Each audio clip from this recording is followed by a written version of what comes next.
tardes a todos, bienvenidos a la Universidad Autónoma de Madrid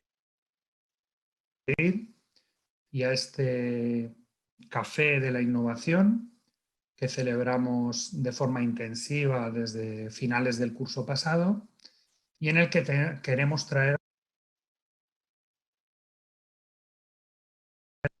a colación temas de gran impacto social en los que el conocimiento que se genera en la universidad pues pueda realizar aportaciones decisivas, como es este caso, ¿no? En el que vamos a tratar sobre el acceso a la vivienda y todas las temáticas relacionadas. Cuando pensamos este café, pues hace un año y algo, pues evidentemente no estábamos pensando que estaríamos en esta situación en la que estamos todos asistiendo mediante videoconferencia y nos hubiera gustado pues, poder compartir físicamente el evento, compartir, por tanto, un café en lo que pues, el panel se desarrolla y nuestros conferenciantes invitados pues, hacen sus aportaciones, ¿no? Y luego dar lugar pues, a un diálogo en persona, ¿no?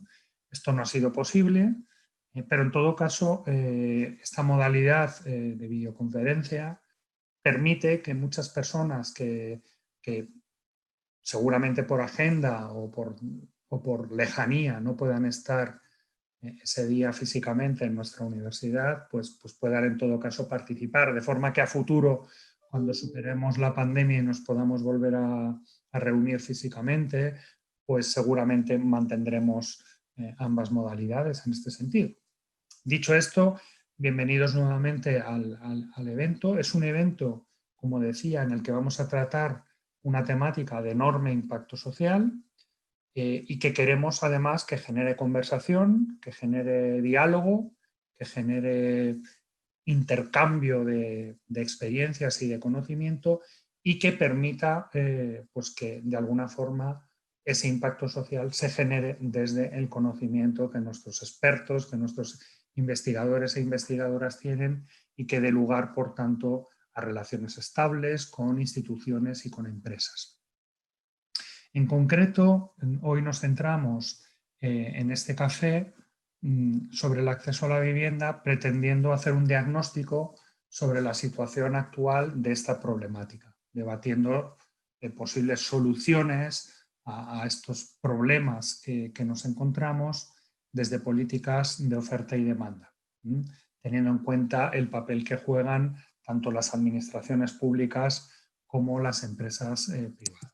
Nuestro programa, hoy contamos y como ponente y como moderador con el profesor Felipe Iglesias González, del Departamento de Derecho Público y Filosofía Jurídica de nuestra Facultad de Derecho, y van a participar como ponentes el profesor Julio Vinoes Angulo, que es catedrático emérito del Departamento de Geografía de la Facultad de Filosofía y Letras de nuestra universidad, doña Arantxa Pascual Rodríguez, que es directora general de Vivienda y Proyectos del Ayuntamiento de Alcalá de Henares, el doctor Fernández Acedo Rico Henning, que es registrador de la propiedad y doctor en Derecho, y finalmente doña Sandra Llorente Monleón, que es directora general técnica de Vía Ágora.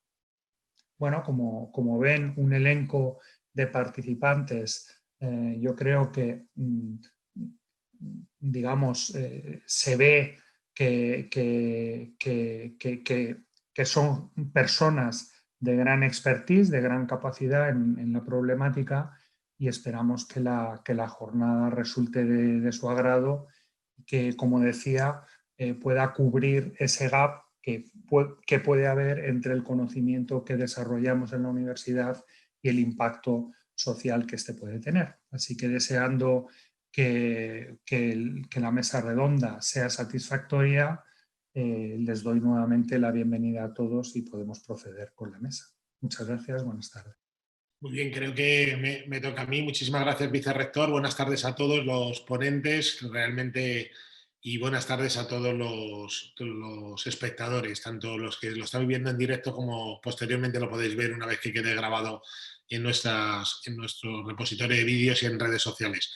Yo dos mensajes también muy claros y reforzando lo que ha dicho el vicerrector. Al final, los cafés de innovación es una iniciativa promovida por el vicerrectorado de Innovación, Transferencia y Tecnología de la universidad y gestionados por la Fundación de la Universidad Autónoma de Madrid, que nosotros la misión que tenemos en el marco de la Universidad Autónoma de Madrid es servir de puente, ¿no?, entre la universidad y la sociedad, haciendo todo tipo de actividades que permitan abrir esta universidad a la sociedad y siendo una verdadera universidad abierta, friendly, ¿no?, amistosa a todo tipo de relaciones, tanto del sector público como del sector privado. Estos cafés de la innovación son financiados también por la Comunidad de Madrid. Me gustaría agradecerlo desde la Consejería de Ciencia, porque están englobados dentro de la línea de innovación de OTRIS, porque realmente a nosotros nos permiten con estas ayudas poder también hacer este tipo de eventos. Me gustaría simplemente enmarcar porque son cafés OAN de la innovación, porque entendemos la innovación fundamentalmente como una novedad de utilidad. Nos gustaría hoy abordar el tema de la vivienda, porque estas reflexiones y todo lo que vamos a hablar tiene que ser novedoso, pero también tiene que ser útil para el mercado y para todos los agentes, todos los stakeholders que tienen mercado en este punto. Entonces, realmente nos gustaría que fuera una conversación con utilidad. También que sea una respuesta, ¿no?, a las nuevas necesidades que el mercado y la legislación va poniendo en cada momento, y realmente creemos que la universidad pública sirve para generar ese conocimiento, ¿no?, de utilidad, como decía antes, y también de respuesta a las necesidades. También para aprovechar las oportunidades. Al final de todos los cambios vivimos en una época de muchísimos cambios, ya lo era antes de la pandemia sanitaria, ahora con la pandemia sanitaria se abren nuevos frentes que gestionar y los podemos ver claramente como una oportunidad que podemos aprovechar. Seguramente no nos hubiera gustado llegar a este punto, pero una vez que estamos, tenemos que buscarle la parte buena de cómo podemos interpretar posibles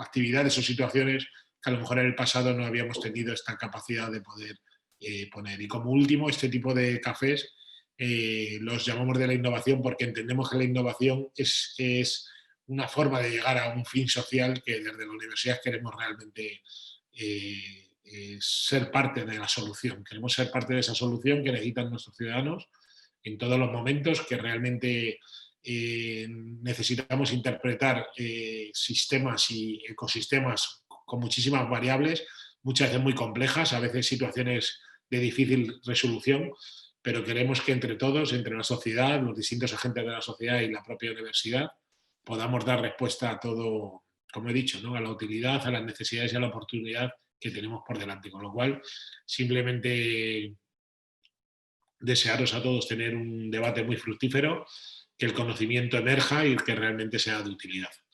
Buenas tardes a todos y le doy la palabra al profesor Felipe Iglesias de la Facultad de Derecho de nuestra universidad. Buenas tardes. Muchas gracias, Javier. Muchas gracias, Fidel. Comenzamos esta sesión, esta mesa redonda de este café, que efectivamente tiene una pretensión de innovación, y contamos con una serie de participantes de primer nivel. Entonces, si os parece, voy a ir presentando cada uno de ellos, aunque Javier ya ha hecho una primera presentación, pero bueno, yo creo que procede reiterarla. Tenemos en primer lugar, por orden de aparición, a Julio Vinuesa, que es catedrático emérito del Departamento de Geografía de la Universidad Autónoma de Madrid. Buenas tardes, Julio. Hola, buenas tardes. Muy buenas tardes. Tenemos también con nosotros a Arantxa Pascual, que es directora general de Vivienda y Proyectos del Ayuntamiento de Alcalá de Henares, uno de los ayuntamientos que más se están moviendo en materia de vivienda. Buenas tardes, Arantxa.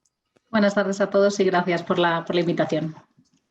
Tenemos también con nosotros a Fernando Acedo Rico, que es registrador de la propiedad y doctor en Derecho. Buenas tardes, Fernando.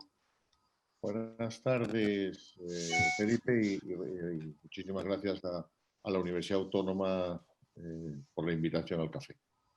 Perfecto. Y también, por último, la cuarta participante, tenemos con nosotros a Sandra Llorente, que es directora general técnica de Vía Ágora. Buenas tardes, Sandra. Hola, buenas tardes. Perfecto, pues bienvenidos a todos los participantes, bienvenidos a los asistentes. Y bueno, pues vamos a ir realizando una serie de planteamientos, de cuestiones para irlas resolviendo pues, entre todos los asistentes, y luego abriremos un turno de coloquio, de palabra para los asistentes. Yo creo que lo primero que tenemos que hacer es plantearnos el diagnóstico. Históricamente se ha hablado de forma recurrente del problema del acceso a la vivienda, de la crisis de la vivienda. Los que nos dedicamos a esta materia desde hace ya algún tiempo, pues nunca hemos dejado de hablar de la crisis de la vivienda. Bueno, pero después hablaremos de soluciones, ¿no? Para ser optimistas, ver remedios, cómo podemos solucionar esta situación de crisis, de problemas de la vivienda, de acceso a la vivienda. Lo primero es diagnosticar. No se pueden solucionar los problemas si no hacemos un buen diagnóstico. Entonces, en esa medida, yo creo que lo primero que tenemos que plantearnos es eso. Entonces, si os parece, os voy dando la palabra a cada uno de los participantes en la mesa de este café. Bueno, ¿cuál es el diagnóstico? ¿Cuáles son los verdaderos problemas que tenemos actualmente en materia de acceso a la vivienda? Por ejemplo, si te parece, Arantxa, podemos comenzar por ti. Desde tu perspectiva, desde la administración pública, Arantxa, ¿qué problemas detectas en la actualidad? ¿Es un problema de acceso de los jóvenes? ¿Es un problema de acceso de determinadas cohortes? ¿Es un problema de acceso generalizado?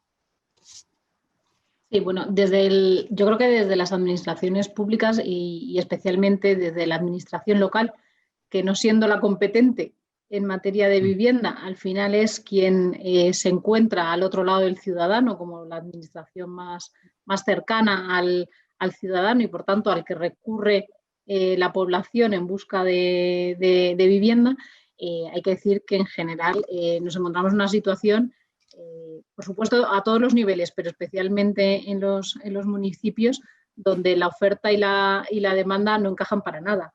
Tenemos un parque público mermado, muy reducido. No vamos a entrar en comparaciones con Europa porque casi hace daño incluso ver las cifras, pero lo que sí que está claro es que tenemos un parque público muy escaso para la demanda que tenemos de vivienda pública. ¿Afecta a todos por igual? Evidentemente a todos por igual no, pero sí a los sectores más vulnerables. Esos sectores más vulnerables no solo engloban temas de renta, sino también de edades, como mencionabas. Entonces, por supuesto que los jóvenes son uno de los sectores más desfavorecidos en el acceso a la vivienda, pero por su situación, fundamentalmente por su situación económica. Creo que el último observatorio del Consejo de la Juventud hablaba de que un joven, para poder emanciparse en solitario y alquilar una vivienda, tenía que destinar más del 90% de sus ingresos para el alquiler. Entonces, si nos movemos en esos ratios, cuando no es recomendable superar el 30% de los ingresos para destinarlos a una renta, pues ya estamos viendo uno de los problemas. Como administración, yo creo, da igual que sea una administración pequeña, mediana o grande, es cierto que los recursos son limitados, sin duda, pero deberíamos ser capaces, yo creo que como responsables públicos, de llegar y de abarcar con nuestros parques, por supuesto incrementarlos, pero intentar abarcar y llegar a un sector de la sociedad que efectivamente no puede acceder al mercado libre. Y ahí es donde yo creo que debemos incrementar los esfuerzos, no solo con la obra nueva, o sea, luego supongo que podremos ir avanzando, pero con la obra nueva, con la rehabilitación y con, por supuesto, buscar un parque público mayor y más innovador, que un poco con el título de los cafés para la innovación, yo creo que tiene margen para que podamos hablar de vivienda un poco más innovadora en ese sentido. Se puede innovar, ¿no?, en materia de vivienda, sin duda, ¿no? Hombre, siempre se dice que está todo inventado y al final muchas veces volvemos al pasado y repetimos algunos de las acciones que se realizaron antaño. Evidentemente hay que adaptarse. La situación ahora con respecto a la rehabilitación y la eficiencia energética, yo creo que tiene que tener un peso mucho mayor del que hasta ahora tenía, pero yo creo que la Agenda 2030 también nos sitúa a todos en una posición de poder innovar un poquito más y mejorar los temas de desarrollo sostenible. Perfecto.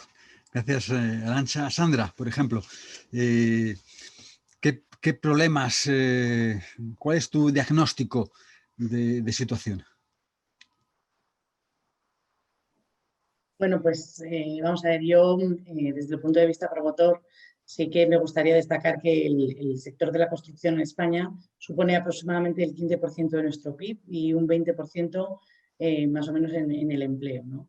Es verdad, como decía Arantxa, que tenemos un parque inmobiliario que es muy poco eficiente, muy poco sostenible, tenemos un gran trabajo de rehabilitación por delante, vamos muy por detrás de otros países europeos. Y bueno, respecto a la situación actual, bueno, pues es verdad que durante los primeros meses de pandemia la demanda de vivienda cayó, ¿no? Pero sí que también es cierto que ahora mismo mantenemos un crecimiento interanual con una tasa del 1,5% aproximadamente, ¿no? Ahí las previsiones sí que dicen que va a haber ajustes, pero que los ajustes van a ser muy diferentes, ¿no? Dependiendo pues, de la ubicación geográfica y sobre todo si se trata de primera o segunda vivienda, ¿no? Lo que sí que es verdad que todos los expertos están de acuerdo es que lo que no va a haber es otra burbuja, ¿no? Yo creo que además el sector del mercado inmobiliario pues es mucho más sólido ahora, ¿no?, que en el año 2008. Perfecto. Gracias, Sandra. Julio, tu diagnóstico. Sí, bien, efectivamente, lo habéis dicho ya, se viene hablando del problema de la vivienda desde hace 150 años. Y ya hace 150 años se dijo que el problema de la vivienda era un problema de renta. Efectivamente, decía Arantxa ahora que los jóvenes tienen que dedicar un 90% de sus ingresos para pagar la vivienda y nos fijamos inmediatamente en el precio de la vivienda, no en los ingresos de los jóvenes, no en los salarios. En realidad hay un desequilibrio. El problema es cuando se produce un desequilibrio. En España no hay necesidad, o no, el problema no es la falta de vivienda, sino la falta de vivienda adecuada. También lo ha mencionado Arantxa, no hay parque público de vivienda a precios asequibles y yo creo que ahí está fundamentalmente el problema. Y hablando de innovación, efectivamente es imprescindible cambiar de raíz la política de vivienda que se viene haciendo desde hace 50, 60, 70 años, ¿no? La política de vivienda ha sido fundamentalmente una política de promoción de la construcción, que tenía sentido cuando no había las viviendas suficientes, ni quien las construyese.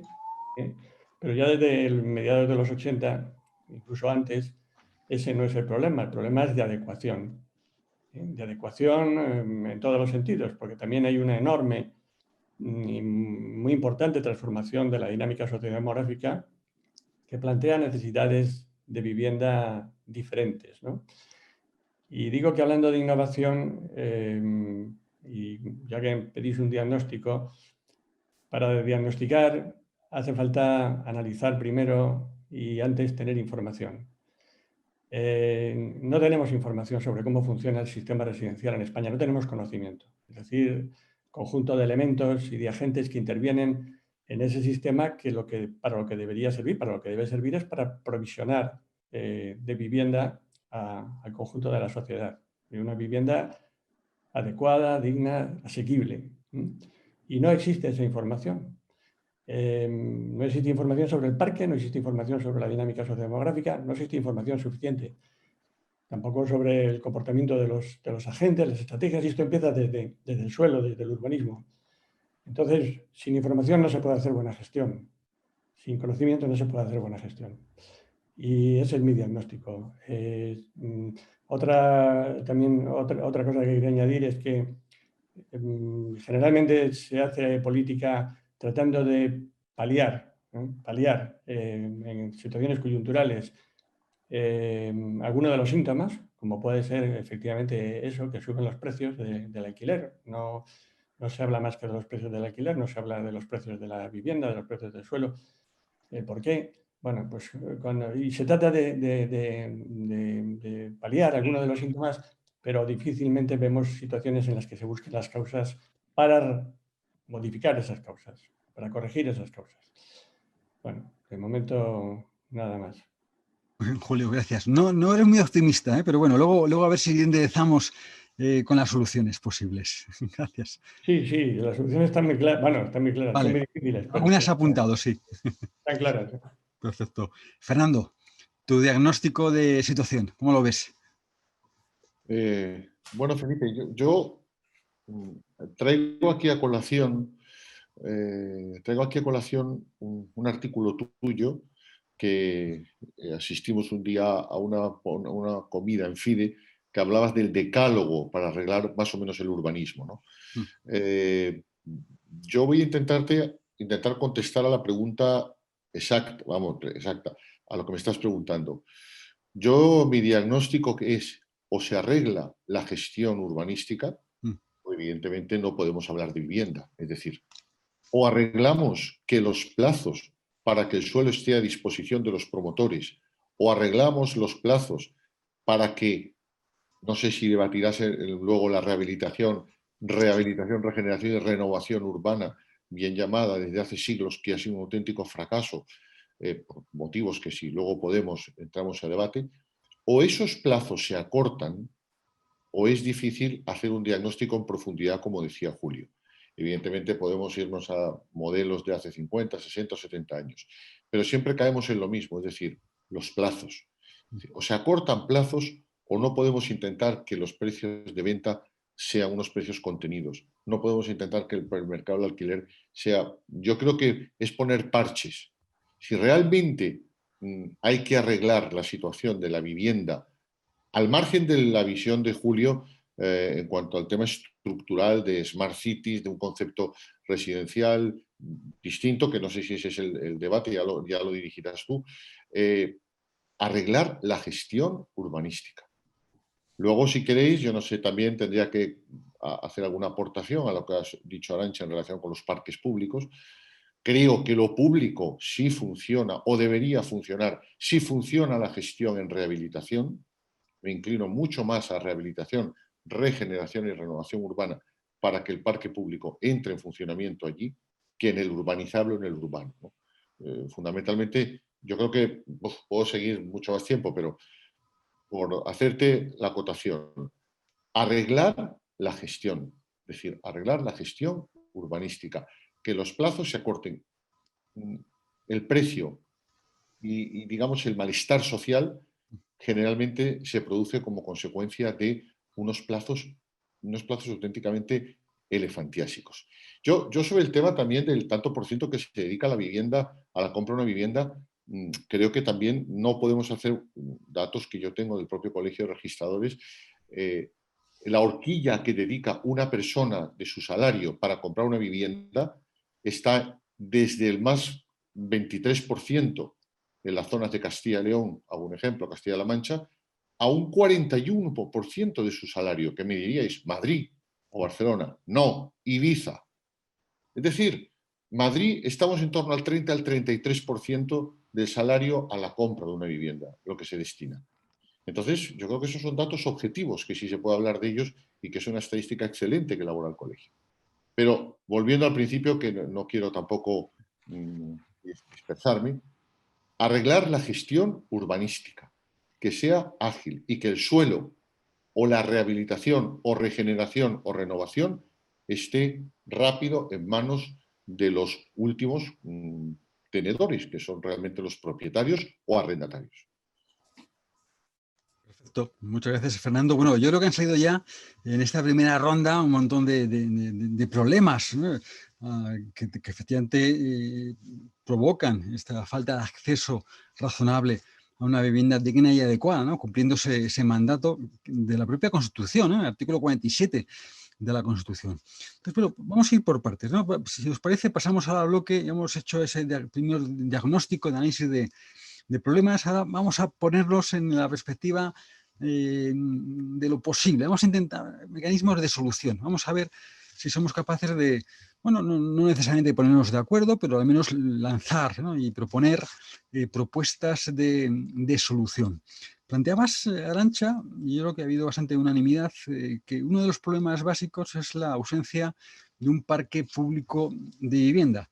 Claro, se necesita ese parque público porque efectivamente hay una diferencia notable entre lo que ofrece el mercado y la capacidad de acceso a la vivienda. Lo ha planteado muy bien Julio, es un problema muchas veces de ingreso. Entonces efectivamente hay capas sociales que quedan al margen del mercado, ¿no? Sandra lo ha planteado muy bien, la capacidad de la iniciativa privada, pero bueno, yo creo que es también bastante claro que hay sectores que están al margen del mercado, y ahí es donde debería entrar la administración pública, al menos favorecer esas condiciones básicas de acceso, ¿no? Pero efectivamente no tenemos ese parque público de viviendas, ¿sí? Ponía el dedo en la llaga Arantxa, es decir, mejor no hablar de datos, efectivamente, es mejor porque es tan radical la diferencia con países de nuestro entorno, pero ¿cómo lo arreglamos, Arantxa? Es decir, ¿cómo es posible? ¿Qué habría que hacer para empezar a tomar posiciones a la hora de crear un parque público de viviendas? No es labor de un día, seguro. Seguro que nos costará años, pero décadas, pero cuanto antes comencemos mejor, ¿no? ¿Cómo se hace? Bueno, si tuviéramos la solución, supongo que ya nos habríamos lanzado alguno, o se habría lanzado alguno a ello. Espero, por lo menos, o tengo esa esperanza. Eso es. Voy a pensar que sí, que evidentemente yo creo que no hay una solución única, por supuesto, tampoco es una solución rápida, ni con una varita lo vamos a poder arreglar. Yo entiendo que es la suma de muchas acciones en las que tenemos que intervenir, desde luego desde la administración y desde el sector privado. O sea, más allá de que luego podamos hablar de esa colaboración público-privada que parece que vuelve a querer salir, ¿no? Y que yo creo que es necesaria. Creo que tanto Fernando como Julio hacían alguna referencia en ese sentido. Tenemos que poner más vivienda, pero tiene que ser una vivienda que creo que los promotores públicos la estamos haciendo dentro de los medios que tenemos, poniéndola en el mercado, pero tiene que ser una vivienda, efectivamente, que sea una vivienda habitable, una vivienda gestionable. Y me explico. Todos sabemos las cifras que se manejan del número de viviendas vacías y demás, y de las viviendas, o sea, de los parques públicos que tienen fundamentalmente, insisto, los ayuntamientos. Porque las comunidades autónomas, insisto, de nuevo, siendo las competentes en materia de vivienda, parece que se han quedado, sin embargo, en muchas comunidades, o al menos en Madrid, ¿vale? Como algo muy residual. Han bajado tremendamente sus cifras, su parque público, de forma abismal, y han dejado, como decía, ese papel a los ayuntamientos, en algunos casos pequeños ayuntamientos que no tienen los medios para hacerlo. Entonces, yo creo que tenemos que buscar el poner en carga para ese mercado o para esas personas que no pueden acceder al mercado libre. Desde la administración somos los responsables de poner en carga esa vivienda pública para que los sectores más vulnerables, ya no solo hablo de las rentas más bajas, sino también rentas medias que no pueden acceder a los precios actuales de la vivienda, puedan acceder a la vivienda, pero no estoy hablando solo de obra nueva, o sea, no me estoy limitando evidentemente a la construcción de la obra nueva. Sin lugar a dudas, las referencias que hemos hecho a la rehabilitación y la renovación urbana, a poner en carga esa vivienda vacía que sabemos y somos conscientes que existe, a ponerla también en el mercado. Para eso es fundamental también el contar con ayudas públicas que incentiven a los propietarios de esas viviendas vacías a ponerlas en el mercado del alquiler. Y luego, por supuesto, la parte desde las administraciones que podemos ejercitar vía derecho de tanteo y retracto.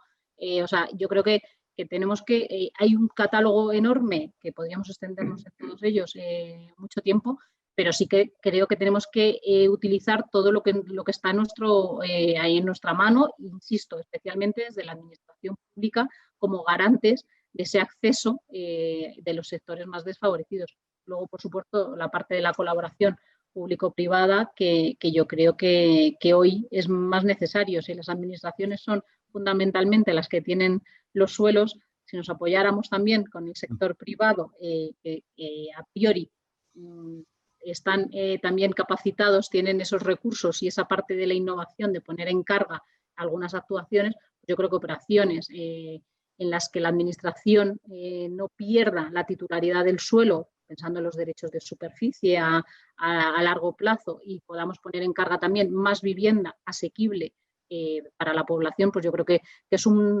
una línea que debemos explorar y que debemos explorar de verdad con mucha más fuerza de lo que estamos haciendo hasta ahora. Muchas gracias. Yo creo que, fíjate, muy buenas ideas, Y la última, me pareció muy elocuente, es tu última referencia a los derechos de superficie, ¿no? Porque yo creo que es un buen símbolo de lo que pudo ser y no ha sido, ¿no? Y entonces, yo lo que aquí a veces tenemos que recordar, por ejemplo, de lo que fue el Plan 18.000, que fue Fracaso. un golpe, para mí una bocanada de fresco, ¿no? Es decir, una idea fabulosa, pero A priori. y bueno, y que tuvo, que luego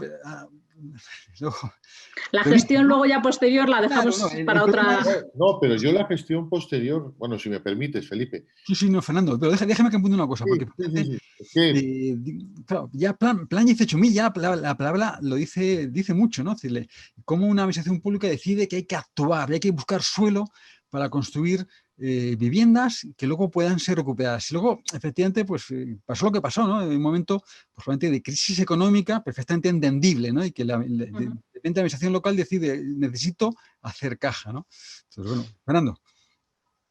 No, vamos a ver, es que has tocado, lo tenía apuntado, ¿no? Para comentarlo luego.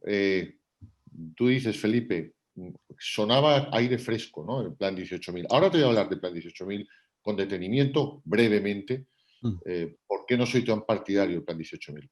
Pero no tienes que irte al plan 18.000, vete al plan 20.000 del Ministerio de Fomento de enero de este año, o como se llame, Ministerio de Fomento o Agenda Urbana, bueno, como se llame, vete al plan de 20.000. Llevamos un año desde que Ábalos lo anuncia hacia el mes de enero. Bueno, de momento no ha salido que yo sepa absolutamente nada. Pero volviendo al plan 18.000, yo no creo ni en el derecho de superficie ni en la concesión administrativa como instrumento que solucione el problema de vivienda. Dilatamos un problema, solucionamos parcialmente. Si analizas qué pasó con el plan 18.000, modalidad 1 y 2, que eran en derecho de superficie, han pasado pues desde 1998. Ha llovido. Ha llovido. Pero yo te digo que todavía la gente quiere su derecho de propiedad. Y si te digo que, como los pliegos establecieron que tenía que tener unanimidad de la totalidad de los propietarios, es casi imposible conseguir la unanimidad. Ha habido que hacer virguerías con los registros de Madrid para inscribir el que quiere comprar y un trocito, una cuota de los elementos comunes. Es decir, yo creo que estas fórmulas de derecho de superficie, de concesionarios, está muy bien, pero siempre y cuando liberes el suelo para que, evidentemente, la vivienda vaya a la persona necesitada. Cuidado. Y otra cosa que has dicho que también discrepo. Dices, no, es que el precio para aquellas capas de la sociedad que no llega. Es que siempre pensamos en Madrid. Pero Castilla-La Mancha pregunta el precio de vivienda protegida y pregunta por el precio de vivienda libre. No ha habido ni hay tanta diferencia. Incluso a veces es al revés. O sea, te voy a decir, incluso a veces es al revés y en las oficinas liquidadoras las pasamos canutas cuando hay una compraventa de vivienda protegida que el precio que nos sale de la comprobación de valores es inferior al valor que fija la administración, en este caso autonómica. Te quiero decir que yo creo que soluciones de verdad mágicas a través de lo público tiene que ayudar, debe ayudar y es fundamental que ayude, lo tengo muy claro. Pero si volvemos a filosofías de derecho de superficie y demás, como se hizo antiguamente, pasará lo que dice Julio. Nos iremos como hace 50, 70 años. Me da igual que me hables del derecho de superficie como yo te puedo hablar del acceso diferido a la propiedad. Todo lo que fue el antiguo patronato municipal de la vivienda estaba en acceso diferido a la propiedad. Y todo el mundo, colonias municipales enteras de hace 70, 80 años, querían su título de propiedad. Entonces, yo lo que quiero decir pero eso es, Fernando, perdona, pero eso es la defensa de una situación determinada, que es el favorecer o el seguir pensando en España como propietarios, ¿vale? Entonces, si lo que queremos, y por lo menos es mi posición, es fomentemos más alquiler y no viviendas en propiedad. Y por tanto, por eso estoy haciendo esta referencia, porque yo me estoy yendo a la vivienda en alquiler y por supuesto que voy a hablar de las personas que más lo necesiten, porque esas son las que no pueden acceder al mercado libre. Pero yo es que en alquiler, vamos a ver, yo vuelvo a lo mismo, sí. Ahora te doy mi punto de vista también respecto al alquiler. Pero respecto a la propiedad, lo que digo, lo público, fundamental, como ayuda, como medio, como vehículo para que ayude que al privado, dentro de unos procesos transparentes, pueda de alguna forma poner vivienda protegida a disposición del ciudadano. Completamente de acuerdo. Pero mucho más, con mucho más intensidad en el tema de rehabilitación. Y en cuanto al tema de alquileres, Arantxa, es un tema delicadísimo.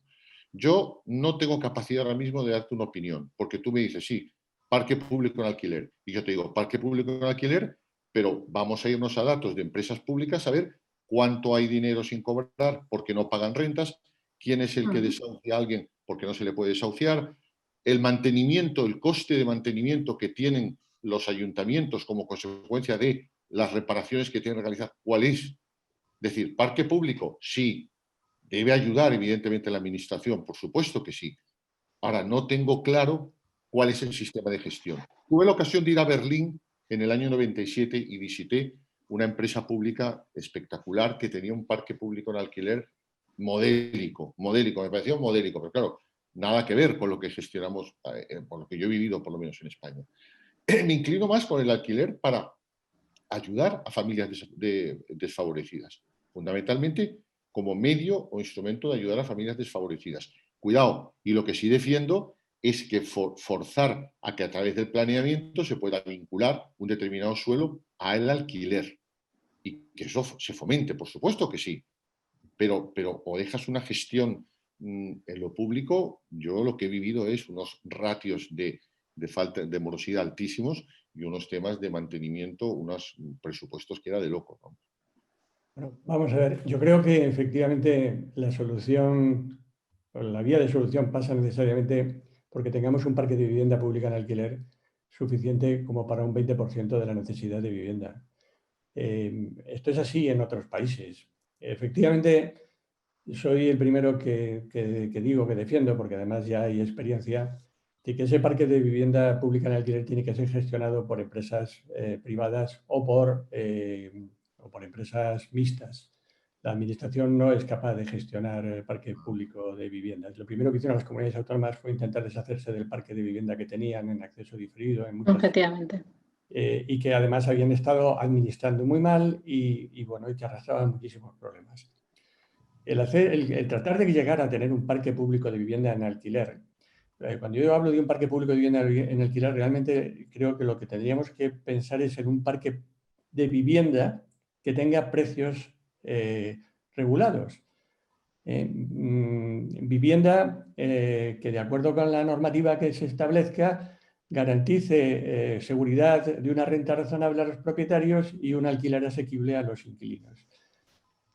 Por la vía no solo de construir, porque efectivamente también todo eso que suena a plan 20.000, a plan no sé qué, bueno, pues ya se ven los resultados que tiene, es puramente portadas de noticias de periódico.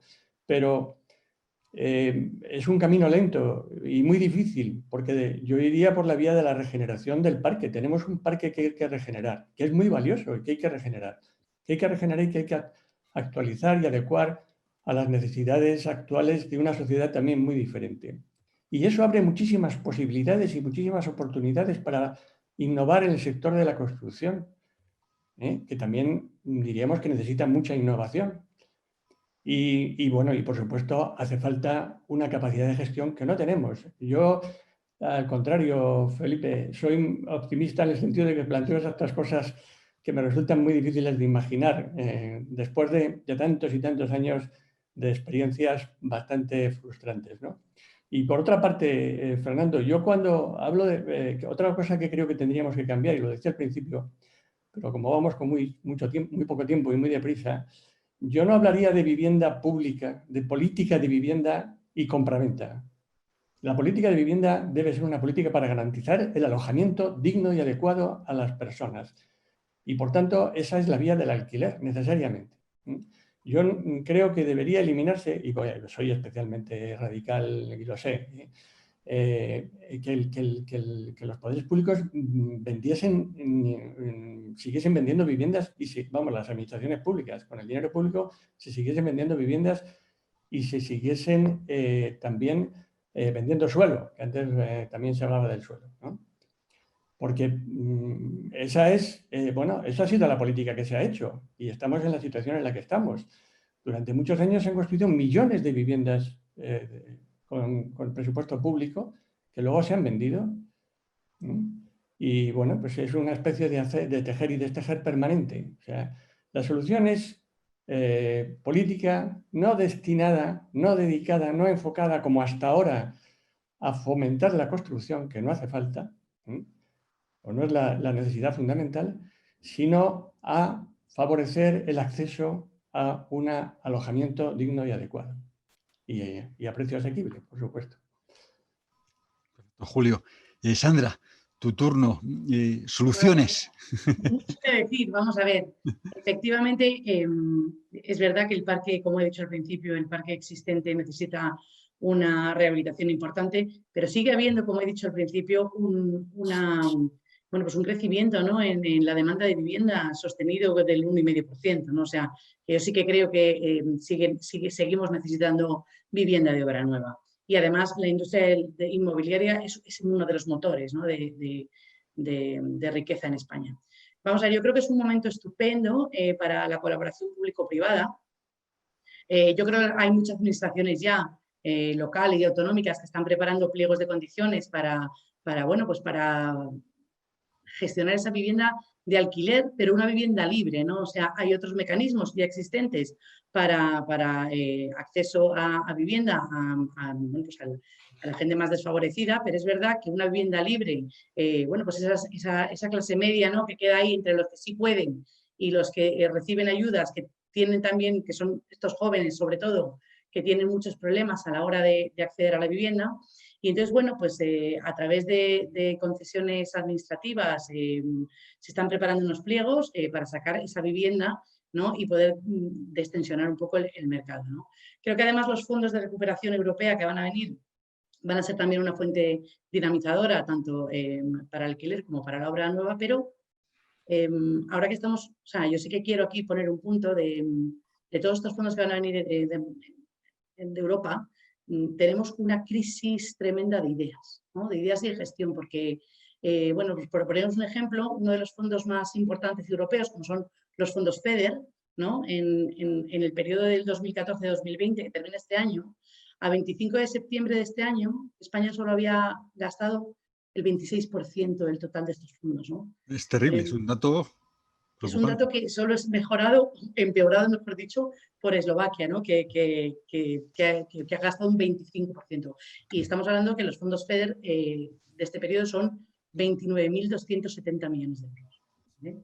Entonces yo creo que es el momento también que las administraciones, pues que tienen que ajustar los procedimientos y las normativas al nuevo panorama y, como decía Fernando, el tema de los plazos, ¿no? Los plazos para construir, para rehabilitar y para concesión de esos fondos, ¿no? O sea, es verdad que aunque luego hablemos también un poco del tema, ¿no?, pues, también quería decir como positivo, por ejemplo, pues la nueva ley del suelo de la Comunidad de Madrid, donde, por ejemplo, los plazos ahora mismo para licencia de primera ocupación, que se extendían 3-4 meses, pues ahora por declaración responsable pueden ser de forma inmediata, ¿no? Y por poneros un ejemplo de esa gestión que hablaba Fernando, gestión no solo urbanística, sino todo tipo de gestión, simplemente el poder, como dato, poder hacer no tener que pasar por esa licencia de primera ocupación, a las arcas del ayuntamiento le suponen 17 millones de euros en IBIs no cobrados por cambio de ejercicio, ¿vale? Y además puede suponer una bajada directa de hasta 20 o 25.000 euros por vivienda, que es el incremento que teníamos por esa dilatación de plazos solo en la licencia de primera ocupación, ¿no? Después de eso tenemos que hablar de licencias de concesión de obra, plazos absolutamente, como ha dicho Fernando, de urbanismo, que eso da para otra charla y otras 1000, pero sí que es verdad que es el momento de que se están empezando a hacer cosas como esta y que estos pliegos de concesiones administrativas y colaboración público-privada con un escenario de fondos europeos como no hemos tenido nunca es un buenísimo escenario, pues para poner en valor esa colaboración público-privada, hacer viviendas sostenibles, rehabilitar viviendas sostenibles y aplicar innovaciones en la construcción, que yo creo que al revés está casi todo por hacer, pero estamos hablando ahora de mucha industrialización, de maderas tecnificadas, de Sí, instalaciones innovación. de ventilaciones de doble flujo con recuperadores entálpicos, que tenemos mucho que hacer, y yo creo que esa colaboración público-privada, bueno, pues va a ser, si somos capaces de hacerlo bien y de gestionarlo, un éxito para, bueno, pues para la totalidad de España. Perfecto, gracias, Sandra. Los cuatro habéis hecho mención a la necesidad de regeneración urbana, ¿no? Es decir, a políticas de rehabilitación, y Sandra lo has puesto en relación directa con fondos europeos, que efectivamente van a venir a España y no a construcción de obra nueva, que yo coincido contigo que también hace falta mantener un equilibrio, ¿no? Pero ahora parece que efectivamente, por fin, ¿no? Vamos a ver, espero, regeneración urbana, porque os recuerdo. Claro, que esto, ya llevamos hablando de esto hace mucho tiempo. Hemos hablado del Plan 18.000. El Plan 18.000, permitidme un paréntesis, porque a lo mejor los que nos están escuchando obviamente no lo conocen, pero fue un plan de los años 90, incluso finales de los 80, como reacción al llamado Plan Mangada, Plan General de Madrid del año 85. El Plan Mangada decidió que Madrid debía no crecer más, Madrid municipio, ¿no? Y que debía dedicarse ya a operaciones de regeneración urbana, ¿eh? O sea, año 85, ¿no? Eso, la realidad se impuso, Madrid necesitó crecer y hubo una tensión bastante evidente, hubo necesidad de obra nueva, de suelo para vivienda, y la reacción fue esa. El plan 18.000 fue localizar suelo en derecho de superficie, que significa ni más ni menos que disociar propiedad del suelo, que se mantenía en mano pública, propiedad pública, de forma que los que ocupaban las viviendas construidas en suelo público podían ocupar esas viviendas durante 75 años, que es lo que dura el derecho de superficie. Y al finalizar los 75 años, teóricamente, esas viviendas volvían a la administración propietaria del suelo. ¿Qué ha pasado por el camino? Pues como decía bien Fernando, pues que bastantes propietarios o titulares de ese derecho de superficie han comprado parte del suelo y por lo tanto ya son propietarios, ya no va a volver esa vivienda a mano pública. Pero fijaos, ya en el año 85 se planteaba que eran necesarias actuaciones sobre el suelo urbano ya existente, operaciones que yo no he visto hasta el momento. Ojalá sea el momento. ¿Esto cómo se hace? Es decir, de verdad que es una... Yo parto, ya afirmo que sí, que es una realidad, que tenemos barrios en Madrid, en la corona metropolitana, en otras comunidades autónomas, absolutamente obsoletos, deficientes. Tenemos parques de infravivienda y ahí habría que actuar de forma rotunda. ¿Cómo lo veis? Yo, mi opinión, Felipe, si me permitís, el resto, por hacer alguna alusión, sí comentarte dos cosas. Ayer tuve ocasión en una webinar que participé, Colegio de Registradores TOE, asistió el director general de Vivienda Nacional, Javier Martín, ¿no? Lo que antes eran los proyectos FEDER, ahora se llaman los proyectos tractor. Y palabras cuasi literales suyas que tomé nota, precisamente pensando en hoy, como bien has dicho tú, va a estar todo lo que se destina a España, fundamentalmente en rehabilitación, cierta intensidad, 10, 12 años. Eso fueron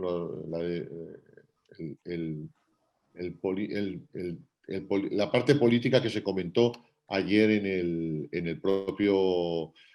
la propia webinar, ¿no? Es decir, que proyectos tractor sustituye a los antiguos FEDER, me imagino, y 10, 12 años en rehabilitación. En cuanto a renovación y regeneración urbana, no sé por qué, no lo hemos comentado quizás nunca, pero creo que es la gran asignatura pendiente.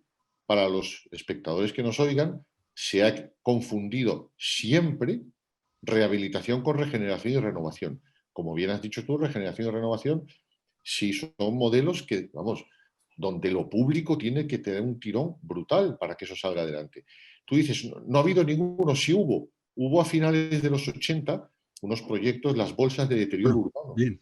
En el ayuntamiento. Tienes la razón, sí, Fernando. Bueno, tenemos la operación de remodelación de barrios. Bueno, 36.000 viviendas en Madrid. Sí.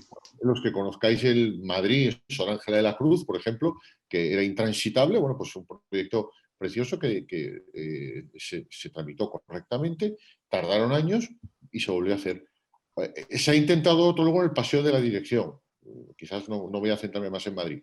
Pero pasó la elección, pero ha habido, yo creo que técnicamente no se hizo correctamente y no va a costar que salga. Hablo ya hace 14 años que lo empecé, yo lo viví. Pero volviendo a modelos que sí he visto, Castilla-La Mancha. Castilla-La Mancha, hay una Dirección General de Urbanismo y Planificación donde te diferencia renovación de regeneración en función del número de viviendas que afecte, más o menos 75. Y está sacando concursos permanentemente los cascos históricos, bueno, permanentemente, a lo mejor 6, 7 al año, en los cascos de las ciudades, para que esos cascos de las ciudades se puedan regenerar y haber regeneración y renovación urbana. Entonces, yo creo que, desgraciadamente coincido contigo, en Madrid no lo conozco. No lo conozco. Quizás Alcalá, Arantxa, me parece que ha sido más pionero en eso, ¿no? De lo que yo he oído y he visto, ¿no? Pero lo que es Ayuntamiento de Madrid, cero pelotero, hasta desde aquella época, ¿no? Castilla-La Mancha, que sí lo he conocido, sí lo ha impulsado y espero que estos proyectos tractores, como los llaman ahora en este plan de recuperación, ¿no? Que aprobó la Unión Europea, pues permita. Ahora, si no se cambia la gestión urbanística, no hay nada que hacer. Si vamos a tener que expropiar uno a uno, hay un proyecto global de expropiación que se pueda llevar adelante, no hacemos nada posible. Perdón, ¿eh? No, perfecto. ¿No? A mí me gustaría decir que efectivamente el gran problema que tenemos de la rehabilitación es el ir propietario a propietario, ¿no? O sea, yo ahora tengo aquí, por ejemplo, el plan rehabilita, pero es por unidad de vivienda, ¿no? Entonces, ¿pero por qué rehabilitación? Claro, eso es. Es que ayudas a la rehabilitación. Sí, pero también es importante la rehabilitación. También. Por favor, los oyentes que nos oigan y que nos oigan las redes sociales, diferenciemos rehabilitación de regeneración y renovación. Y lo que pasa es que es verdad que cuando desde fondos europeos hablan de regeneración urbana, hablan del edificio completo. No hablan tanto de las infraestructuras, sino más bien de lo que son edificios de bloques completos, ¿no? Hablamos de sostenibilidad, de eficiencia energética y de accesibilidad, sobre todo. Y tenemos un gran problema, porque no podemos ir propietario a propietario. Para la gestión y el plazo que nos da Europa, tenemos que ir a edificios completos. Y ahí nos hace falta a edificios o incluso a barrios completos, ¿no? Ahí nos hace falta efectivamente, bueno, pues la administración, ¿no? Porque está claro que uno a uno, bueno, pues ahí está, tenemos, es una acción muy lenta y los fondos que vienen es para rehabilitar y regenerar varios barrios completos, ¿no? Efectivamente, Fernando, la parte de servicios, la parte de infraestructuras, bueno, pues también tendrá algo que decir, pero ellos se basan sobre todo en lo que es la envolvente del edificio, las carpinterías, la eficiencia energética en cuanto a instalaciones y también, como no, el tema de la accesibilidad, ¿no? Al final, pues bueno, pues la accesibilidad que ha pasado, pues que ha habido una legislación y ha habido una normativa que obliga a la accesibilidad en los edificios, ¿no? Y más allá de que un propietario lo necesite, bueno, por tener algún tipo de minusvalía o ser mayor, me parece que es de 70 años, bueno, la comunidad tiene obligación, ¿no? de hacer esa accesibilidad y hay ayudas y tal, ¿no? Entonces, yo no sé si es a través de los administradores de fincas, a través de las administraciones públicas locales, pero tenemos que buscar una herramienta que nos permita esa regeneración real de barrios completos y no vivienda a vivienda, porque es inasumible el trabajo ímprobo y las soluciones que se pueden tomar de manera genérica en una envolvente, por ejemplo, en un edificio, pues no se pueden hacer vivienda a vivienda, ¿no? Entonces, algún tipo de herramienta para que esas ayudas también lleguen a los propietarios de esos edificios, a los grandes tenedores también de vivienda, para hacer esa rehabilitación de parque total, y ahí necesitamos obviamente que la administración legisle, bueno, pues para que esto realmente tengamos una estrategia. Es que sin una estrategia común no vamos a poder llevarlo a cabo. Hay cierta legislación, si me permites, Felipe, muy rápido. El agente rehabilitador no necesariamente, no desgraciadamente. La Mancha, ¿no? Y la Comunidad Valenciana. Sí, la Comunidad Valenciana, Castilla-La Mancha también lo ha aprobado, el agente rehabilitador. Y luego decirte, y lo dejo ahí sobre la mano para los que nos oyen también, que aparte de modificar la gestión urbanística, si entramos en rehabilitación, o se modifica la ley de propiedad horizontal o es absolutamente imposible. Yo me tocó la rehabilitación de 2 edificios, una rehabilitación integral en el Ayuntamiento de Madrid. Bueno, era de locos. Uno de los se le había muerto, estaba en Australia los hijos, imposible. O se cambia la ley de propiedad horizontal o es imposible acometer la rehabilitación de los cascos históricos? Claro, una de las dificultades para todo es precisamente que tenemos una estructura de la propiedad muy fragmentada y además muy envejecida, porque efectivamente, como decía antes Felipe, ya se hablaba de esto en el año 85, pero no se ha hecho nada y el parque se ha ido deteriorando y las personas han ido envejeciendo. En definitiva, tenemos un atraso importante y hemos mantenido el modelo que era fácil, el modelo de solucionarlo todo construyendo nuevas viviendas, y hemos dejado que el parque existente, que tiene centralidad y que tiene indudable valor, pues se haya ido deteriorando hasta el punto de que muchas veces pues, las situaciones son difícilmente tratables, ¿no? Difícilmente tratables. Yo estoy totalmente de acuerdo en lo de la cooperación público-privada como imprescindible, pero diría más, en la cooperación administraciones con administraciones. Eso sería lo primero. También hace falta, efectivamente, hace falta mejorar la eficacia, la eficiencia de las administraciones, es imprescindible. Sin eso no...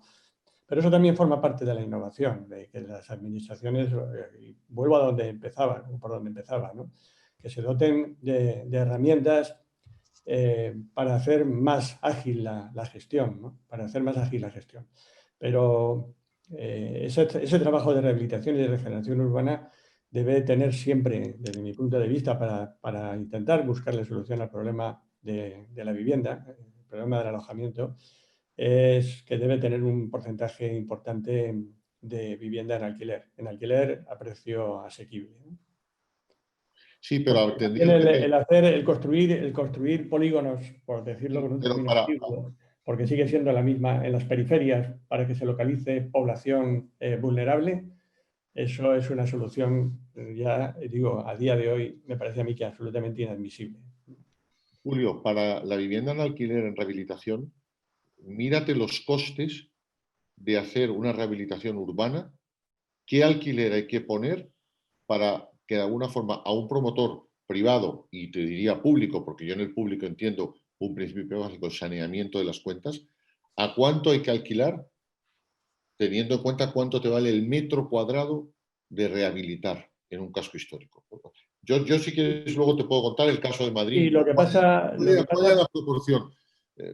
Lo que pasa, Fernando, que esto no puede funcionar. Vuelvo a repetir, antes se hablaba de demanda de vivienda, que hay demanda de vivienda. Yo creo que hay que diferenciar la demanda de la necesidad, ¿eh? Y estamos hablando de precios, de costes, y calcular el beneficio, etcétera, para que sea rentable. Es que no tiene que ser rentable. Si estamos hablando de política de vivienda, estamos hablando de una política social. Y la rentabilidad está en otros aspectos, no en la cuenta de resultados. En todo caso, efectivamente, cuanto menos dinero cueste, mejor. Cuanto más rentable sea, mejor. Y seguramente hay soluciones urbanísticas, en algunos casos, incrementando edificabilidades, sacando mayores aprovechamientos. En fin, hay que echar la imaginación y voluntad. Y hay que echar la imaginación y voluntad. Lo que pasa es que lo fácil es coger y decir, construimos 2.000 viviendas en la periferia, en un descampado. Eso es estupendo, fácil y además produce plusvalías. Y no lo dotamos de infraestructuras ni de servicios. De todas formas, digo una cosa, o sea, durante el construir un descampado, para eso tiene que hacerlo primero descampado, ¿no? Para eso necesitas acometer unos costes de urbanización bastante considerables, ¿no? Pero más allá de eso, efectivamente yo creo que no, en ninguna empresa de ningún sector ganar dinero tiene que ser la meta de la empresa, ¿no? O sea, una meta y eso vendrá después si haces las cosas bien y tienes otras visiones, ¿no? O sea, intentar que la gente tenga una vivienda sostenible, y sostenible me refiero a que hay sistemas de rehabilitación que hoy por hoy no pueden hacer una reducción de monóxido de carbono al ambiente como puede hacer una obra nueva. Habría que tirarlas y volverlas a construir. Y creo que efectivamente hay gente que es que quiere vivir en este radio también, ¿no? Entonces, que sí que hay esa demanda. Creo que hay sitio para todo, como he dicho. Creo que el sector inmobiliario es un 20% del empleo total de España y un 15% del PIB. Las administraciones públicas, simplemente con el hecho de haber agilizado la licencia de primera ocupación, estamos hablando de un ingreso anual en las arcas de unos 17 millones de euros. Yo creo que bueno, pues las políticas tractoras en España tienen que ir en sentido en el acceso a vivienda, tanto en venta como en alquiler, hacia la rehabilitación y hacia la mejora un poco de plazos y de innovación en el sector de la construcción, innovación sobre todo de procesos de las administraciones públicas, de licitaciones, de sistemas constructivos, de sistemas de rehabilitación, de instalaciones, ¿no? Yo creo que ahí tenemos una riqueza de país muy importante y que tiene cabida, yo creo que un poco todo el desarrollo pues ya en todos los estados, ¿no? Es decir, desde la gente más necesitada, porque efectivamente el derecho a una vivienda digna, ¿no?, está en la Constitución, bueno, pues hasta bueno, pues la vivienda de lujo. Yo creo que hay cabida a todo y que hay política y que con los fondos que tenemos ahora, bueno, pues creo que lo que necesitamos realmente es estrategia, necesitamos colaboración público-privada, necesitamos ideas y una gestión eficiente de todo lo que viene de Europa y de todo lo que somos capaces de hacer, bueno, porque juntos sumamos más, ¿no? Perfecto, Sandra. Si os parece, Arantxa, cierra esta cuestión sobre regeneración urbana y pasamos ya a coloquio. No, yo creo que está prácticamente dicho todo. Yo sí que, evidentemente, claro que tenemos que desde las administraciones públicas, digo, y me coloco en el lado, en este caso de la administración pública, claro que tenemos que colaborar y fomentar esa rehabilitación. Estoy de acuerdo en que el ir vivienda a vivienda es una tortura y lo hace imposible al final de gestionar, y de ahí yo creo que la importancia de que todos esos fondos, tanto los fondos que vienen de Europa como ahora los más de 2.000 millones que parece que los presupuestos generales han incorporado a temas de vivienda para alquiler, para rehabilitación y para construcción, pues yo creo que eso sí que nos puede dar un motor a las administraciones para poner en marcha todos esos procesos de renovación urbana, con esa colaboración pública-privada que creo que evidentemente es fundamental, lo ha dicho Sandra. Sí que quería matizar una cuestión que había dicho Fernando con el tema a la rentabilidad. El alquiler, me refiero, ¿va a ser rentable? Nunca va a ser rentable, pero es que el tema de la rehabilitación para un alquiler, y mucho menos si es un alquiler social, ¿vale? Entonces, yo creo que como una administración, aquellas viviendas que tenemos la obligación para cumplir con la función social de la vivienda de llevar a cabo, no las podemos monetarizar. Lo que estamos haciendo es poner en valor el parque público y como tal tenemos que ir a obra nueva, como he dicho al principio, tenemos que ir a la rehabilitación, a la búsqueda de esas viviendas vacías gestionables, porque insisto, no todas las viviendas vacías son gestionables, y claro que la gestión del alquiler es una gestión compleja. Si no fuera compleja, costosa y trabajosa, ya hubieran llegado todas las SOCIMIs a hacerse cargo del mercado del alquiler residencial. Y no parece que sea un mercado de momento excesivamente interesante. Entonces, sí que creo que evidentemente tenemos que poner todos de nuestra parte. Creo que es un buen momento con ese apoyo ahora y con todos esos fondos, tanto desde el Estado como desde Europa. Pero yo creo que la colaboración público-privada tiene que ir en la línea de la renovación y la regeneración urbana fundamentalmente. Perfecto, Arantxa. Muchas gracias. Y si os parece, abrimos turno de coloquio con las preguntas de los asistentes a este café de innovación. Felipe, perdona, nos está entrando la primera consulta por el chat, así que os la leo, ¿vale? Y dice así: ¿qué dificultades pueden encontrar las administraciones locales y regionales para aplicar los fondos FEDER? ¿Cómo puede la universidad colaborar con los ayuntamientos para aprovechar mejor estos fondos en vivienda e incentivar la colaboración público-privada que exponía Sandra Llorente? Gracias. Bueno, una pregunta complicada. Yo creo que, si os parece, adelanto alguna idea. No se sabe muy bien cómo se va a articular, ¿no? Todavía estos fondos europeos. De hecho, sí, por prensa sí he visto que hay alguna que otra comisión trabajando en cuanto a medidas de modificación de legislaciones estatales al respecto, ¿no? Porque aquí hay un problema. Parece ser que buena parte de los fondos europeos van a ir directamente a presupuestos generales del Estado, ¿no? Entonces, bueno, es decir, no necesariamente van a ser mecánica de subvenciones, ¿no? Entonces, yo creo que todavía no se sabe muy bien cómo se va a articular esto. Se habla de consorcios, imagino público-privados, ¿no? Porque yo creo que aquí es clave también la colaboración privada. Lo comentaba muy bien Sandra, los porcentajes de cumplimiento de ejecución de fondos FEDER son bajísimos en España, ¿no? Yo creo que aquí tenemos que hacer un cambio radical, ¿no? Entonces, ¿qué papel puede hacer los ayuntamientos, las comunidades autónomas, el Estado? Pues muy importante, ¿no? Yo creo que van a ser quienes lideren la ejecución de esos fondos. No sabemos muy bien todavía cómo, pero es que su liderazgo va a ser evidente y desde la universidad, pues sin duda, dando ideas y colaborando en la modificación de las normas española, que no lo hemos comentado, pero tenemos un marco normativo absolutamente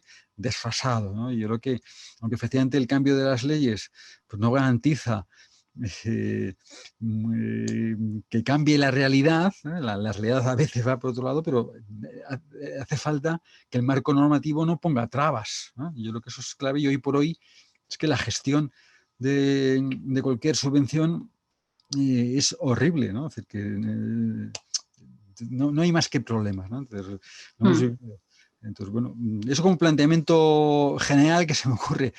¿Más ideas en cuanto a los participantes a esta pregunta tan bien formulada?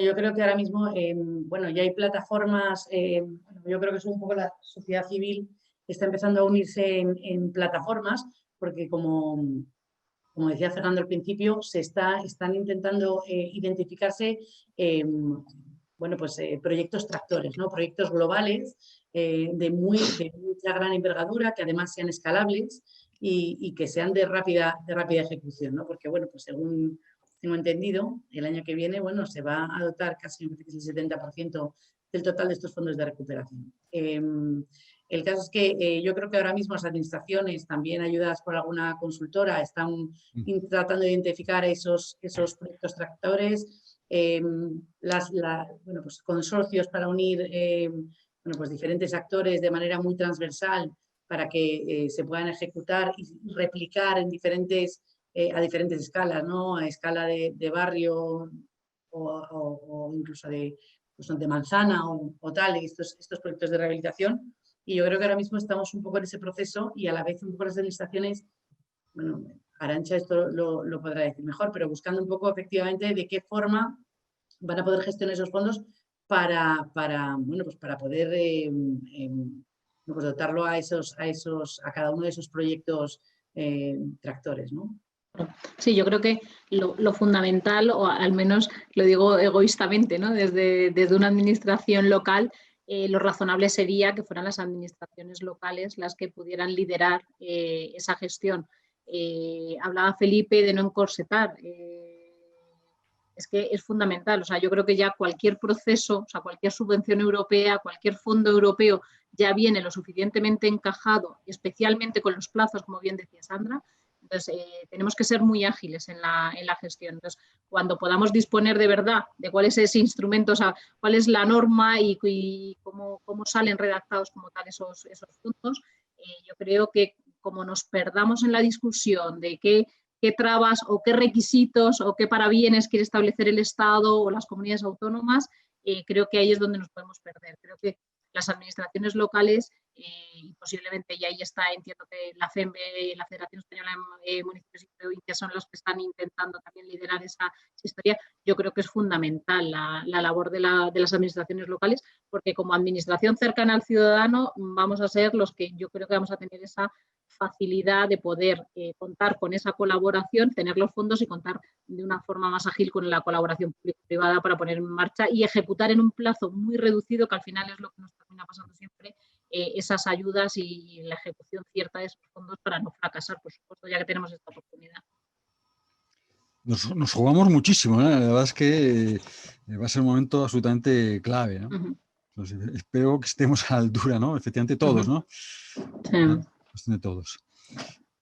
Creo que tenemos más preguntas, Marta.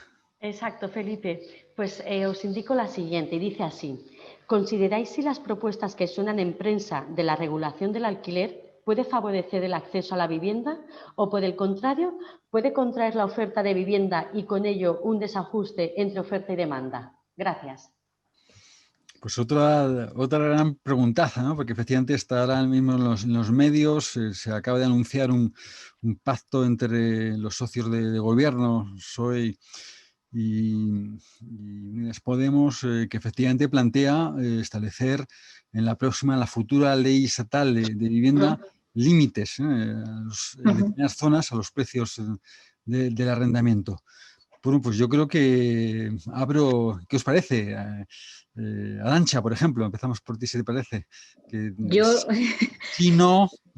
Sí, por mí es un sí, condicionado evidentemente. O sea, yo creo que el Ministerio abrió con la regulación de los índices un poco el melón. Ahora yo entiendo que con la ley de vivienda tendrán que ajustar estos temas. Yo creo que sí que es necesario limitar los precios. Yo creo que se requiere una regulación, ¿vale?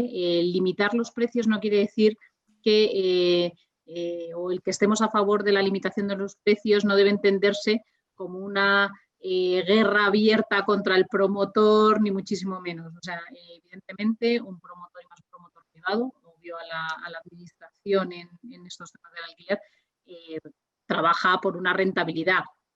Pero entiendo que esa rentabilidad tiene que ser limitada. O sea, que lo que tenemos que hacer es acompasar la rentabilidad del promotor con realmente cuáles son los precios razonables en aquellas zonas que estén ciertamente tensionadas. O sea, no estamos hablando de limitar y atacar el mercado y demás. El mercado no puede estar sujeto, o al revés, los precios no pueden estar sujetos a los vaivenes del mercado. Ahora, como estamos en plena pandemia, bajan, después suben y estar jugando. Yo creo que tenemos que darle una estabilidad. Si de verdad queremos mantener un parque de alquiler estable, tenemos que darle esa estabilidad, y esa estabilidad es que el inquilino sienta ciertamente esa estabilidad, y eso es con cláusulas que le garanticen una tranquilidad a medio plazo. Entonces yo sí soy partidaria de la limitación, evidentemente, por supuesto con criterios objetivos y en aquellas zonas previamente determinadas y donde exista mayor tensión con respecto a los precios y la oferta y la demanda, sin duda. Julio, coincidimos tú y yo en la mesa técnica, ¿no? de la ley estatal de vivienda, ¿no? Y ahí, bueno, algo se comentó, ¿no? Hace ya algún tiempo. Yo creo que nadie estaba a favor de limitar los precios. No recuerdo que nadie estuviese a favor. A mí la verdad es que, sin estar en desacuerdo con lo que dice Arantxa, a mí me parece que es una propuesta, al margen de las consideraciones jurídicas que yo no puedo hacer, me parece que es una propuesta inviable. O sea, que no se va a conseguir con ese procedimiento limitar los precios ni controlar los precios del alquiler, ¿no? No es una medida que se pueda hacer operativa. Y lo que sí que puede hacer efectivamente es crear confusión, actividad sumergida o incrementar la actividad sumergida que ya hay. Y con la capacidad que se tiene, hombre, el Ministerio de Fomento por fin también, después de un año casi, ha creado el sistema de índices de precios de alquiler. Me parece que es mejor el de Barcelona, bueno, el de Cataluña. Digo, a la hora de delimitar ámbitos, porque eso en las áreas tensionadas, ¿cómo se determina eso? ¿Qué es un área tensionada? ¿Cómo la delimitamos? Con unidades administrativas, como parece que es el índice. No, es un tema muy complicado, y luego la reacción que va a tener por parte de la oferta, que hay que recordar que la oferta en su inmensa mayor parte son pequeños propietarios que obtienen con ello una rentabilidad de una inversión que hicieron. ¿Por qué no regular también los precios de venta? ¿Por qué no regular los precios del suelo? ¿Por qué no? No. A mí me parece que no es esa la solución, que la solución es sacar la vivienda social del mercado. O sea, que haya una vivienda que no esté sujeta al mercado. El mercado no se puede controlar así, pienso yo. Gracias. O sea, que no, yo no apoyaría la medida, vamos, yo no soy... Queda clarísimo. Además, una cosa ya bueno, tenemos que ver un poco los efectos que ha creado en Francia y en Alemania, ¿no? Y ya el banco, además, el Banco de España pues, ha alertado un poco de las consecuencias bueno, del control de los alquileres a largo plazo. No es verdad que a corto plazo a lo mejor puede haber, bueno, pues un pequeño ajuste atractivo, ¿no? Por limitar la accesibilidad, pero yo creo que es adverso, ¿no? Porque efectivamente son pequeños propietarios que tienen rentabilidad y si no tienen esa rentabilidad, y además estamos hablando de la inseguridad jurídica que tienen esos propietarios, pues creo que efectivamente se contrae la vivienda en la oferta de vivienda y crea el efecto justamente adverso, ¿no? Bueno, yo creo que la inseguridad jurídica o no se puede terminar en la norma. Es decir, estamos hablando de una ley que establece unos parámetros básicos y después tendrán que ser las comunidades las que tengan que venir a desarrollar, con lo cual y tendremos que imponer desde cada una de las administraciones, ¿vale?, cuáles son esas zonas y la forma de aplicarlo. Evidentemente no es lo mismo la inseguridad cuando estamos hablando de si queremos retrotraer efectos a contratos que evidentemente ya están firmados. Yo creo que también tenemos que diferenciar si estamos hablando de limitar a futuros con respecto a los nuevos contratos o con respecto a los contratos firmados, que evidentemente sí que estaríamos hablando de una inseguridad para el arrendatario de origen. Entonces yo creo que todo puede ser, pero afortunadamente en derecho todo se puede regular y se pueden hacer las cosas bien o mal. Entonces yo creo que sí que hay margen para poder hacerlo bien. Otra cosa es que seamos capaces de ello, pero evidentemente creo que se puede hacer. Fernando. Coincido con Julio, Felipe, es muy bonita la película, pero es inaplicable, ¿no? O sea, yo creo que primero quiero ver si eso realmente se acaba aprobando, lo dudo bastante. Creo que, pero quizás al margen de que me parece socialmente interesante, ¿no? Pero es inaplicable. Lo que habría, yo vuelvo a la webinar de ayer donde le pregunté yo no se lo pregunté, el director general de vivienda se le preguntó, no recuerdo por quién, qué efecto había producido en la limitación de los alquileres en Cataluña. Creo que se ha aprobado un decreto ley. En septiembre, ¿no? Sí. Sí, pero no recuerdo si es una ley o un decreto ley. Dijo que no tenían datos de qué efecto había producido sobre los alquileres. A mí todo eso me parece de nuevo que es como el derecho de superficie. Es decir, vamos a otra vez a estar imponiendo cosas desde arriba. A lo mejor lo que habría que plantearse realmente en profundidad es la cláusula rebus sic stantibus. Es decir, para los que nos oyen, es una cláusula que no sé si arranca o no el derecho romano, la terminología romana, en la medida que se puedan alterar las contraprestaciones de un contrato si cambian las circunstancias exógenas o que rodean al contrato. Es decir, si en la época de una pandemia, no porque haya o no un tema de alquileres, la norma se puede bajar el precio del alquiler porque realmente la situación desgraciada que estamos viviendo el mundo entero, España también, obligue a que esa cláusula rebus sic stantibus se entienda, no me atrevo a decir implícita ni mucho menos, pero a lo mejor sí habría que ir por ahí, es decir, una cláusula que permita cambiar circunstancias de los contratos de alquiler, de compraventa, de lo que sea, en función de las circunstancias exógenas, ¿no?, que rodeen a una situación concreta. Yo me inclino más por ahí. También te digo, de datos que tengo, que economía no le hace ninguna gracia, la limitación de los alquileres, y parece en una reunión que estuvieron Nadia Calviño hizo un gesto que no lo tienen claro todavía. Tampoco sé si va a ir en la propia ley de vivienda o si va en un decreto aparte. Ahí habría que discutir, que ya lo hablamos el viernes pasado, el título competencial o no del Estado en materia de vivienda. El director general ayer defendió, siendo arquitecto, que hay el derecho civil, el derecho mercantil, el principio de no discriminación, se le ve muy bien asesorado. Lo ha trabajado. Por eso me acordé de ti ayer cuando el hombre hablaba del derecho civil, el mercantil y el principio de no discriminación de las personas. Pero yo creo que llevamos hablando igual como 1 año y medio, yo creo, de la limitación de los alquileres. Sí. No es nuevo, lo que pasa es que, bueno, que ahora... Que yo creo que hay jurisprudencia, ¿no?, de que se está aplicando, ¿no?, para bajar los precios de los alquileres. El gran riesgo, efectivamente, que afecta finalmente a la oferta, ¿no?, y que la oferta se retraiga, ¿no? Es el gran miedo que se plantea desde el principio, ¿no? Bien, ¿más cuestiones, Marta? ¿Más preguntas? Sí, pues la siguiente dice así. Me gustaría preguntar a los ponentes cómo valorarían la introducción de hipotecas a 100 o más años, con el objetivo de reducir la parte del salario destinada al pago de hipoteca y o alquiler y garantizar la titularidad de una vivienda para los descendientes. Gracias. Como estamos ya en tiempo límite, 17:55, pues pido respuesta Brevedad. rápida y ágil. Julio, ¿hipotecas a 100? Yo no soy, no, me parece que lo de la herencia también sería un tema a tratar, ¿eh? Y claro, de acuerdo con la dinámica demográfica en la actualidad, sería una vivienda para los bisnietos, ¿eh? Seguramente. O sea, dice para que se pueda heredar la vivienda para las generaciones futuras, sería para los bisnietos, ¿no? Que seguramente los bisnietos no tengan ningún interés en la vivienda en ese sitio, ¿no? Creo que estamos en una sociedad mucho más dinámica y que todo lo que sea más de 5 años es una locura. Arantxa. No, vamos, yo casi se la dejo a Fernando, lo de los 100 años, que le he visto la cara. Estaba viendo cómo inscribir eso y le estaba empezando a sudar. Te lo agradezco. Yo, por ser breve, Felipe, le sugeriría al oyente que también introduzca en Google la palabra hipoteca inversa. Es decir, la posibilidad, no ya la hipoteca a 100 años, que yo creo que es casi imposible, ¿no? Pero sí la posibilidad de la hipoteca inversa, en donde a las personas de edad se las pueda de alguna forma favorecer y que luego ya la deuda sea pagada o no por los herederos, ¿no? Siempre pues ya el derecho no a la herencia.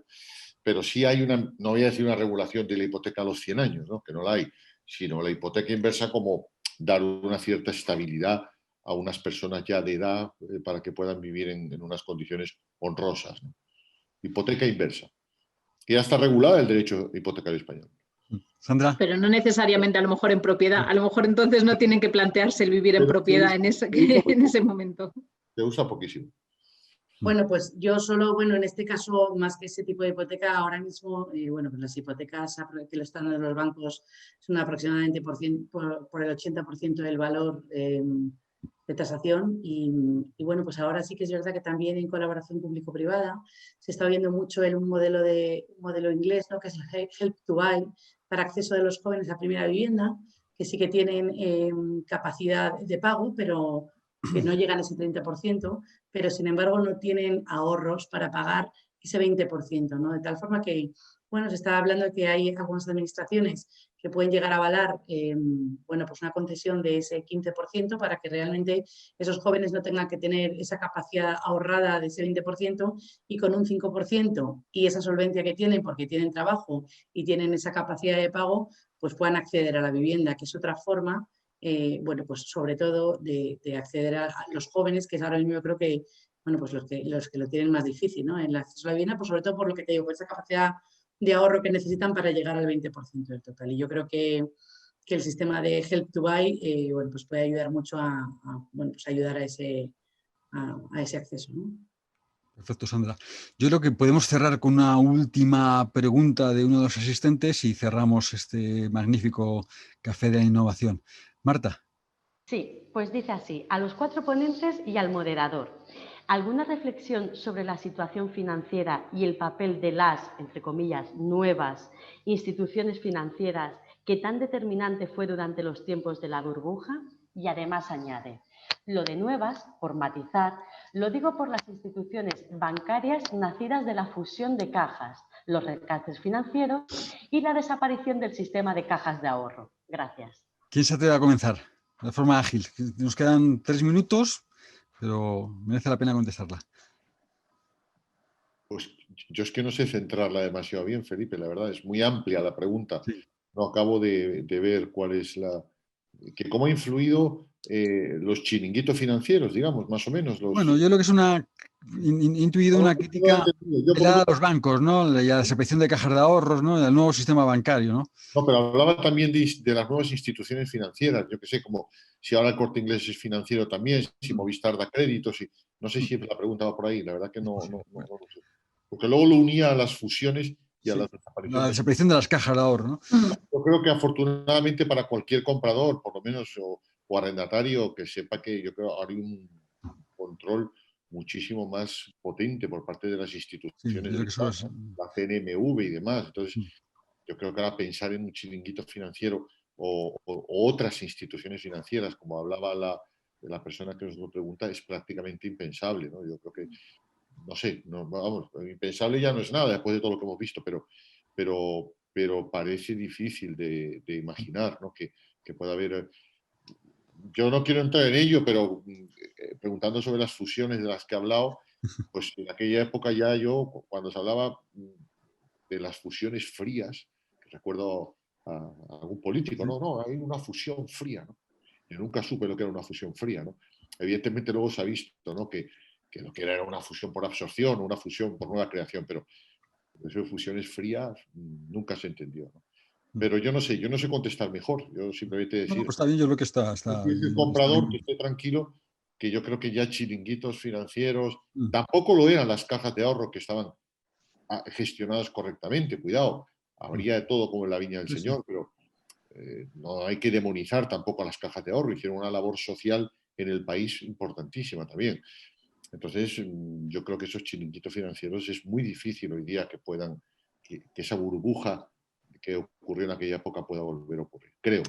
Pero que es básica la existencia de entidades financieras saneadas, estables, porque eso nos faltaba, ¿no? Es decir, que si no es que se nos cae una pieza básica del acceso a la vivienda, ¿no? Tenemos el paraguas de Europa que siempre apoyaría al Banco Central Europeo. O sea, parece difícil a fecha de hoy, pero cuidado, que... ¿Alguna...? Como yo he empezado hablando de eso exactamente, ¿no? O sea, los expertos coinciden en que no se vislumbra una burbuja. Creo que el sector tiene una posición ahora muchísimo más sólida. Creo que además las empresas financieramente están saneadas, el nivel de endeudamiento permitido es inferior. Y bueno, pues ahora mismo, por ejemplo, las entidades financieras exigen un nivel de preventas, ¿no? Bueno, pues más elevado, bueno, pues para intentar tener mayores mecanismos de control, bueno, pues sobre las promociones y sobre cómo fluye el dinero, ¿no? Yo creo que estamos mucho más profesionalizados, ¿no? El sector inmobiliario se ha profesionalizado mucho en esta última década. Perfecto. Pues si os parece, cerramos aquí este Café de la Innovación dedicado al acceso a la vivienda. Muchas gracias, Arantxa. Muchas gracias a vosotros. Muchas gracias, Julio, Fernando. Gracias a vosotros. Gracias a vosotros. Y muchas gracias también a la Universidad Autónoma de Madrid y a su fundación por haber tenido esta idea y haber podido participar y debatir y responder a estas preguntas de los asistentes. Y gracias también a los asistentes por haber soportado, aguantado este tiempo. Bueno, yo creo que han salido temas muy interesantes y bueno, pues ahí quedan algunas posibles soluciones. Esperemos que alguien importante las haya tenido en cuenta y nos haga caso. Gracias, un saludo y hasta luego. Gracias, buenas tardes. Adiós.